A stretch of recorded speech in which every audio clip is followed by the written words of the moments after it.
आसु विद्यार्थियों, आइए राम लक्ष्मण परशुराम संवाद के अगले हिस्से पर हम बढ़ते हैं और उसमें हम व्याख्या का भाग हल करते हैं, जिसमें राम लक्ष्मण परशुराम के बीच में क्या वार्तालाप होता है। जब परशुराम उन्हें डरा देते हैं कि तू बोलते समय समझ नहीं रहा, संभाल के नहीं बोल रहा है, मर जाएगा तू कहीं, इसलिए उसके बाद आगे क्या होता है जरा देखिए। लखन कहा हंसी हमरे जाना, सुनहु देव सब धनुष समाना। काछति लाभ जीन धनु तोरे, देखा राम नयन के भोरे। छुअत टूट रघुपति न दोसु, मुनि बिनु काज करिए कतरोसु। बोले चितई परसु की ओरा, रे सठ सुने ही सुभाव न मोरा। अब तो सीधा यहाँ पर परशुराम बोल रहे हैं, बोले चितई परसु की ओरा, रे सठ सुने सुभाव न मोरा। बालक बोली बधौ नहीं तोई, केवल मुनि जन जानहि मोहि।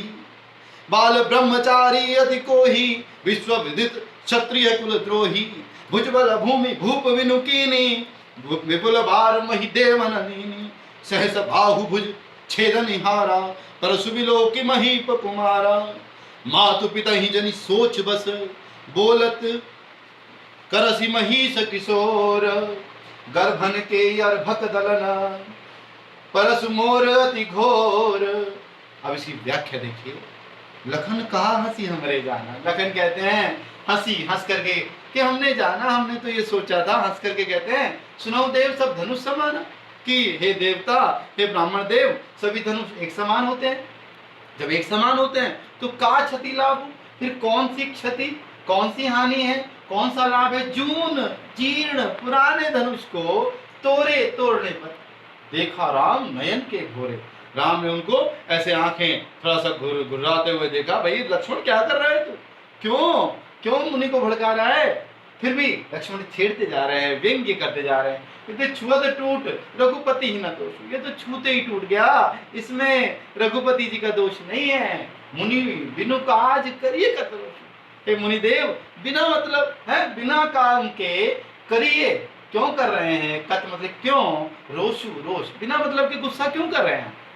बोले चितई परसु की ओरा, परशुराम अपने परसु फरसे की तरफ देखकर बोले, अरे बालक हैं, रे सठ सुनाई स्वभाव न हो। अरे सठ मूर्ख, अरे पापी दुष्ट, तूने मेरा स्वभाव सुना नहीं लोगों से, मैं कैसा हूं, तूने मेरा स्वभाव नहीं सुना। क्या नहीं सुना कि बाल ब्रह्मचारी अति कोई, मैं बाल ब्रह्मचारी हूं, बचपन से ही क्या करता हूं, मैंने कोई कभी विवाह गृहस्थ नहीं धारण किया, मैं बचपन से ही ब्रह्मचारी हूं और अति को ही और बिल्कुल क्रोध करने वाला हूं, और विश्व विदित क्षत्रिय कुल द्रोही, और पूरा संसार जानता है मैं क्षत्रियों के कुल का द्रोह करने वाला हूं, नाश करने वाला हूं। 21 बार, कितनी बार, 21 बार मैंने पूरी धरती को क्षत्रियों से विहीन कर दिया, एक भी क्षत्रिय नहीं छोड़ा। भुजबल, फिर अपनी भुजाओं से के बल से मैंने जो भूमि अपने पास ग्रहण की, ले ली, उसको भूप बिनु दीनी, और फिर वो अपने मैंने राजाओं को दे दी, ऐसे ही बिना किसी स्वार्थ के, ले जाओ मौज करो। विपुल बार, और बहुत सारी बार, बहुत ही बार महीदेवन, देवताओं को दे डाली, लो तुम ले जाओ, मैंने जीता, मैंने राजाओं को हराया, लेकिन तुम ले जाओ मेरे जीत का प्रसाद। सहस्र बाहु भुज छेदन यारा, पिछले में भी आपने पढ़ा था, सहस्र बाहु को मैंने उसकी हजारों बाहें सब काट डाली, और परसु विलोकी महीप कुमारा, वो महीप कुमार, वो महीप राज अरे महीप कुमार, अरे राजा के बेटे, परसु विलोक, अरे मेरे इस फरसे को देख, ये छोटा मोटा फरसा नहीं है, ये बहुत बड़ा भयंकर फरसा है। मातु पिता ही जनी सोच बस, माता पिता तो सोच चिंता के कारण है, डर के कारण, करसी महीष किशोर, कह रहे मेरे लिए तो माता पिता चिंता करते रहते हैं, इनको गुस्सा ना आ जाए। गर्भन के अर्भक दलन, मैं तो गर्भ में जो शिशु पल रहा है ना, अर्भक गर्भ शिशु, उसको दलन, उसको भी मार डालता हूं। परस मोर अति घोर, मेरा फरसा बहुत घोर भयंकर है, भयानक है। आगे देखिए, अब इसके शब्दार्थ आपको पता होने चाहिए। हंसी हंसकर, महिष किशोर, राजा का बेटा, राजा, और रघुपति हूँ, राम का, गर्भन, गर्भ में कल रहे, दोषु, दोष, ये शब्द तालव्य है, हमारा मूर्धन्य होना चाहिए। अर्भक, बच्चे, काज माने काम, दलन, कुचलने वाला, और कत क्यों, भुज माने बाह, सुने ही, सुना, और विलोकु, देखो। द्रोही, ये द्रोही में र डलेगा। दुश्मन, मोर माने मेरा, भुजबल, बाहों के बल से, और फिर आगे देखिए घोर, घोर का अर्थ है भयंकर। इसके बाद इसके प्रश्नोत्तर हैं, आप ध्यान से देखेंगे। वही प्रश्नोत्तर जो आपके परीक्षा में पूछे जाते हैं उसी तरह से आपको दिए जा रहे हैं, ताकि आपकी परीक्षा की तैयारी साथ साथ हो जाए। तो देखिए जरा प्रश्नों को। इन प्रश्नों में हम पढ़ते हैं। पहला प्रश्न है, कवि और कविता का नाम क्या है? कवि का नाम तुलसीदास, कविता का नाम राम लक्ष्मण परशुराम संवाद। पूरा आपको नाम याद होना चाहिए। कई बार परीक्षक इसीलिए भी नंबर काट लेते हैं कि लक्ष्मण परशुराम संवाद लिख दिया या राम परशुराम संवाद लिख दिया, तो गलत हो जाएगा। धनुष के टूट जाने पर के क्या क्या तर्क दिए? लक्ष्मण ने धनुष के टूट जाने पर परशुराम से कहा, पहला कारण दिया, हमारी दृष्टि में तो सब धनुष एक समान है। ये प्रश्नों को, वही प्रश्नों को रखा गया है जो प्रायः आपकी परीक्षाओं में आते हैं। तो उसने बताया हमारे लिए तो सब धनुष एक समान है। दूसरा, परशु पुराने शिव धनुष के टूटने पर क्या हानि ला? तोड़ दिया तो तोड़ दिया। और इसी तरह से उन्होंने, अब क्योंकि 2 नंबर का है, 2 ही हमें इसमें बिंदु लिखने चाहिए ताकि ज्यादा लिखने में समय न जाए और बाकी विषय वस्तु हमारी पूरी हो जाए।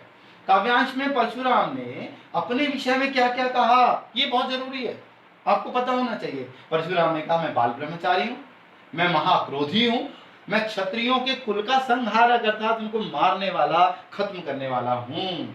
परशुराम ने लक्ष्मण को धमकाते हुए क्या कहा? तो परशुराम ने लक्ष्मण को धमकाते हुए, डराते हुए, फरसा दिखाते हुए, इस तरह से प्रश्न कैसे भी पूछा जा सकता है।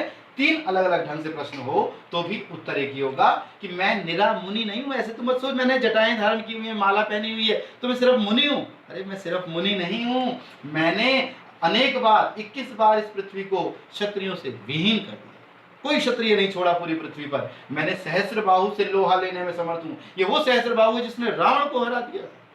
ऐसे सहस्र बाहु को मैंने मारा है, तो तुम्हें तो बालक समझ के छोड़ रहा हूं, नहीं तो तुम्हें मारना मेरे लिए कौन सा मुश्किल काम है। काव्यांश में प्रयुक्त अलंकार लिखिए। प्रमुख अलंकार अनुप्रास और अतिशयोक्ति। अतिशयोक्ति में कहां अतिशयोक्ति है?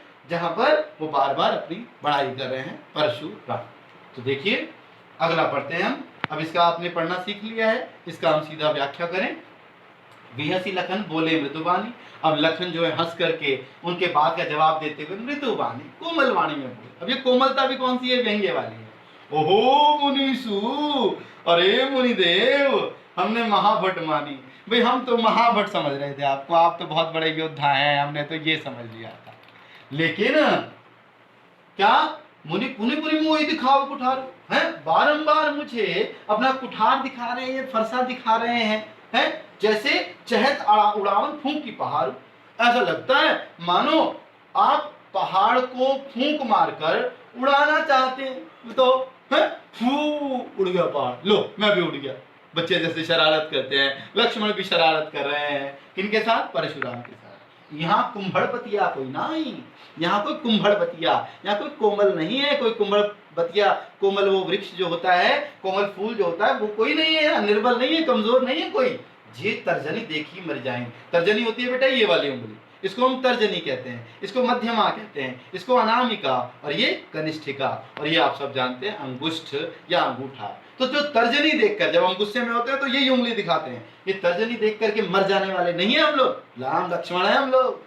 देखिए कुठार सरासन बाना, आपका ये कुठार और आपके ये सरासन, सर मतलब होता है, शर मतलब बाण, आसन मतलब ये जो हम लगाते हैं बाण जिसमें रखते हैं तुनीर। तो हम आपके जो धनुष बाण देखकर, सरासन धनुष बाण जो है, धनुष और उसका बाण को देख करके मैं कछुकाहा सहित अभिमाना, मैंने भी अभिमान में कह दिया लोया बराबर का टक्कर का आ गया, तो चलो धनुष बाण से ही बातें हो जाएंगी।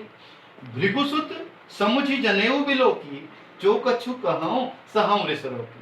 है ना, भृगुसुत, हे भृगु वंश के पुत्र, भृगु जी की संतान, मैंने आपको वो समझ करके हैं, मैंने सोचा भृगु के पुत्र हैं, तो समुझी जनेऊ बिलोकी, तो मैं आपको समझ करके बोला, देखा मैंने जब आपको जो कुछ कहा हूं, जो भी मैंने कुछ कहा अपना रिस रोकी, मैंने अपना गुस्सा रोक करके कुछ कहा है।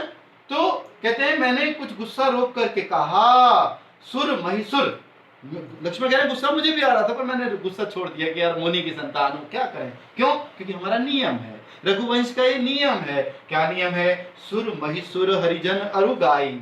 इन चारों पर, देवता, महिसुर मतलब ब्राह्मण, हरिजन मतलब सुर मतलब देवता, महिसुर मतलब ब्राह्मण, और हरिजन माने भक्तजन, और अरुगाई और गाय यानी सरल सज्जन सीधे लोगों पर हमारे कुल की रीति है, इन पर न सुराई, इन पर अपनी सुराई अपने शूरवीरता नहीं दिखाते हो।